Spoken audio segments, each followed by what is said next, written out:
estoy contenta de volver a tener más tiempo libre. Me satisface poder ocuparme de mi familia y de mi hogar.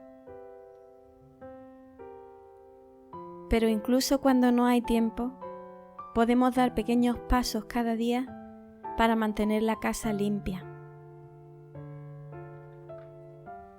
Esta es mi rutina diaria.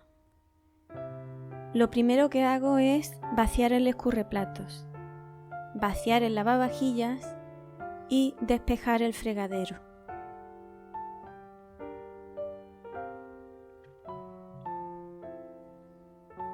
Después limpio las encimeras.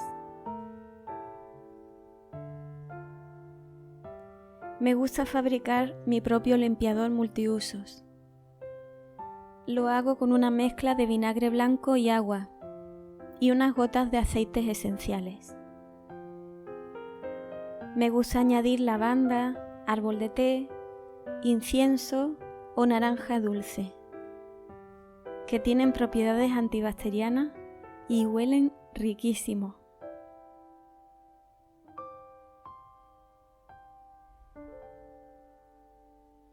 Luego toca aspirar.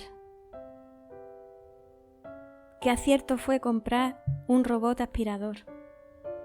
A nosotros que tenemos perros nos resulta muy práctico. Y lo que le divierte a mi pequeño.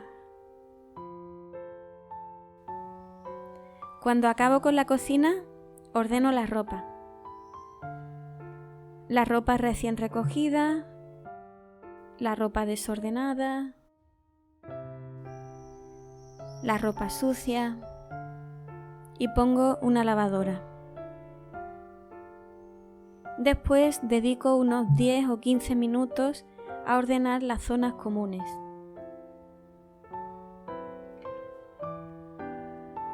Una o dos veces por semana hago una limpieza más profunda, pero tener una rutina diaria de mantenimiento me ayuda a enfocarme en lo importante y a ser responsable.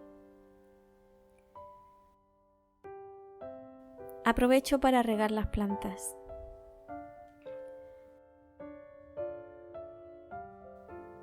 Después ordeno o limpio alguna zona concreta que necesita atención. Intento que sea una zona distinta cada día. Por último, despejo la entradita. Cada cosa tiene su hogar. Así sabemos dónde guardar cada objeto.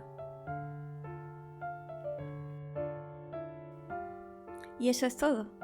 Tengo el resto del día para hacer otras cosas, lo que quiera o lo que planifique. Adiós.